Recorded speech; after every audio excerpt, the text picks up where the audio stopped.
বিসমিল্লাহির রহমানির রহিম। আলহামদুলিল্লাহি রাব্বিল আলামিন ওয়াসসালাতু ওয়াসসালামু আলা রাসূলিহিল কারীম। আম্মা বা'দ। আসসালামু আলাইকুম ওয়া রাহমাতুল্লাহি ওয়া বারাকাতুহু। প্রিয় দর্শক, আপনাদের সকলকে জানাচ্ছি আন্তরিক মোবারকবাদ ও অভিনন্দন।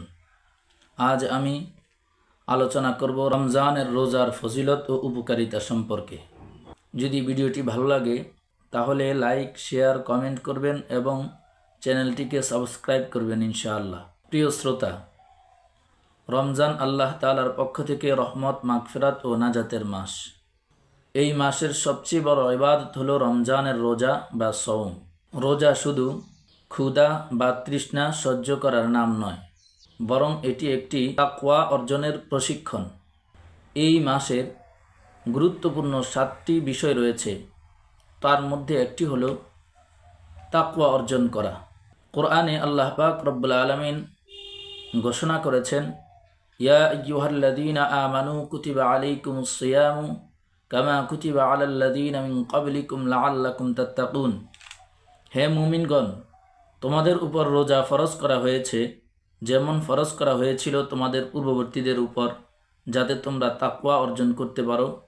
সূরা বাকারা আয়াত নাম্বার 183। অর্থাৎ রোজার উদ্দেশ্য হলো আল্লাহ ভীতি ও আত্মসংযম।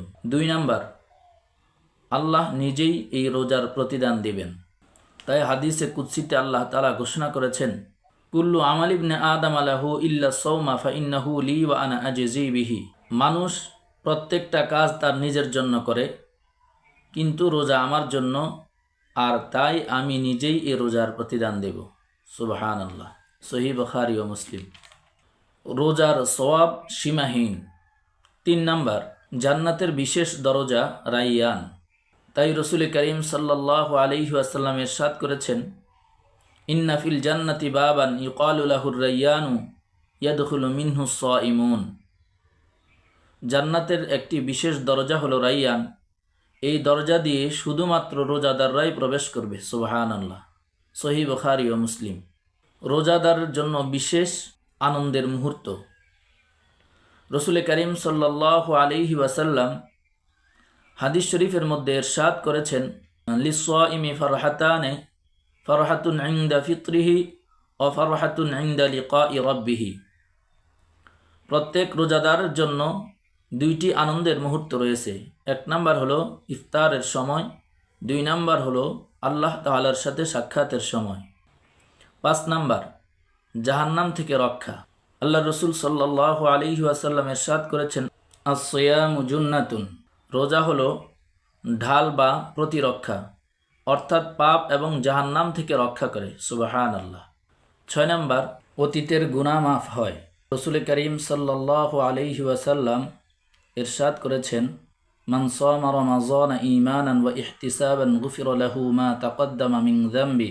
অর্থাৎ যে ব্যক্তি ঈমান ও সওয়াবের আশায় রমজানের রোজা রাখে, তার পূর্বের সমস্ত গুনাহ ক্ষমা করা হয়।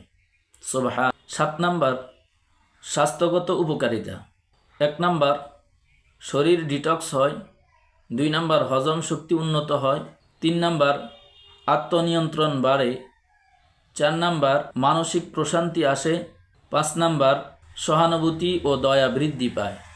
প্রিয় ভাই ও বোনেরা, রমজানের রোজা শুধু ফরজ ইবাদত নয়, বরং এটি জান্নাতের পথ, গুনাহ মাফের সুযোগ এবং আত্মশুদ্ধির মহান প্রশিক্ষণ। তাই আসুন আমরা আন্তরিকভাবে রোজা পালন করি, গীবত এবং পাপ থেকে বেঁচে থাকি এবং আল্লাহ তাআলার সন্তুষ্টি অর্জন করি। আল্লাহুম্মা তাকাব্বাল সিয়ামানা ওয়া কিয়ামানা। হে আল্লাহ, আমাদের রোজা এবং ইবাদতকে কবুল করুন। আমিন।